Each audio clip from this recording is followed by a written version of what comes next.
Oi, pessoal, me chamo Rafael. Estamos aqui para conversar um pouquinho a respeito do regimento interno da Câmara Municipal aqui de BH.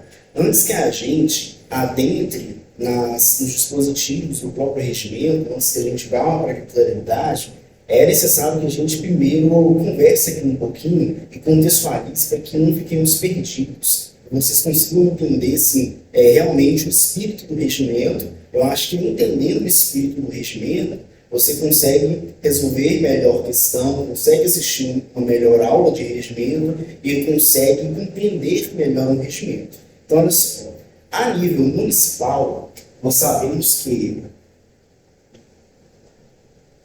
o município ele tem o poder legislativo e tem o poder executivo. Aqui, em BH, o nosso poder legislativo ele é representado por meio da Câmara Municipal de BH. Então, o poder legislativo ele será exercido pela Câmara e o regimento interno da Câmara ele traz normas, dispositivos a respeito da parte do processo legislativo e ele também traz normas, traz dispositivos acerca do funcionamento da Câmara. Porque, para que a Câmara consiga produzir leis, ela necessita de funcionar. Então, ela vai precisar de um presidente, vai precisar do primeiro vice, do segundo vice, vai precisar dos secretários, dos vereadores. Então, essas normas de funcionamento é que a gente aprofundará nos próximos blocos. Mas eu vou aproveitar o ensejo da contextualização para apresentar para vocês uma questão que caiu no concurso da Câmara em 2018. Também foi feito pela banca Consulvan, em que ela questiona a respeito do processo legislativo. Aqui eu coloquei apenas as alternativas, mas eu vou contextualizar para você mais ou menos o que a questão cobrava. A questão queria saber quais princípios do processo judicial são idênticos ao processo legislativo. Primeiro, você deve ter ouvido falar essa expressão, né? Processo, geralmente mais relacionado ao processo judicial. No processo judicial nós temos as duas partes, né? A e B, e nós teremos um resultado ao final que vai ser a decisão. Diferente do processo legislativo, aqui no judicial nós temos uma decisão, uma sentença, um acórdão. Não se preocupem nessa definição, somos só exemplos.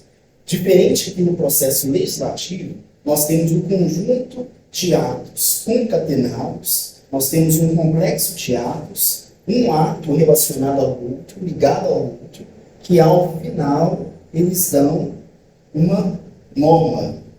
E norma que pessoal no sentido amplo. Pode ser uma lei orgânica. Então, quando nós temos um processo judicial, nós também temos esse complexo de atos. Esses atos concatenados, um atrás do outro, ligados entre si, que ao final produzem uma decisão. Diferente, repetindo, do processo legislativo, que ao final nós temos uma produção de normas.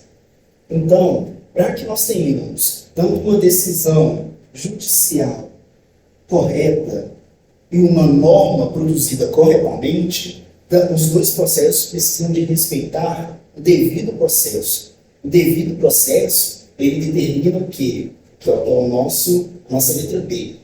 O devido processo legal, ele determina que existem regras, existem prazos que precisam de ser verificados pelas partes para que, ao final, nós tenhamos ou uma decisão judicial válida ou uma norma válida.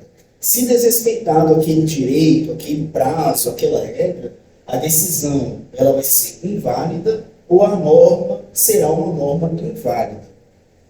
Então, matamos esse daqui e nós já sabemos que o devido processo legal é aplicável tanto no processo legislativo quanto no processo judicial. Agora vamos ver as demais alternativas. Letra A fala da imparcialidade. O princípio da imparcialidade ele está mais ligado ao processo judicial, que é aquele que determina que o juiz é imparcial. Ele não deve favorecer nenhuma das partes com outros objetivos, né? E aqui na imparcialidade, nós temos que lembrar o seguinte: o vereador, ele é eleito por meio de um partido. E o partido, ele representa uma ideologia, né? Seja essa ideologia A, B, C, não importa. Ele vai representar ali, preponderantemente algumas ideologias. Então, ele não é imparcial, ele está direcionado para determinada ideologia.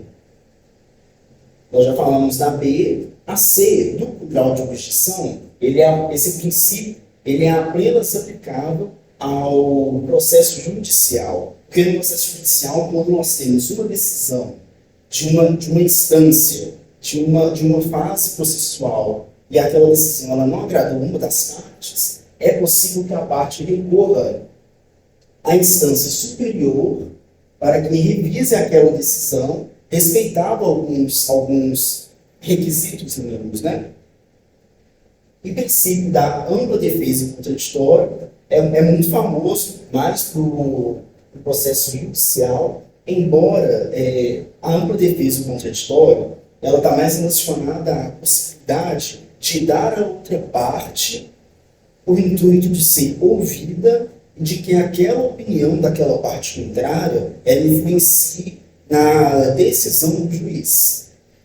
Embora no processo legislativo nós tenhamos maiorias, minorias, nós temos que ter em mente que aquele conjunto ele é um conjunto plúrico. Nós não temos o que ofertar de ampla contraditória, ampla defesa, porque ele é um consenso de diversas opiniões, né, de diversas ideologias. Então, ampla defesa e contraditório é aplicável apenas na esfera judicial. Antes de dar o gabarito, só fazer um pequeno lembrete que eu esqueci de fazer no início. Eu falei de princípio, embora isso não tenha afetado, prejudicado com a resolução da questão, é importante que eu te fale que, para a maioria dos estudiosos, em todos os campos do direito, nós temos normas que podem ser princípios, que podem ser regras. Os princípios são as normas mais abertas, que permitem maior grau de interpretação, de valoração, grosso modo. Diferente das regras, que a gente aplica ou não aplica aquela regra. A gente resolve por meio do tudo ou nada. Os princípios eles têm função interpretativa,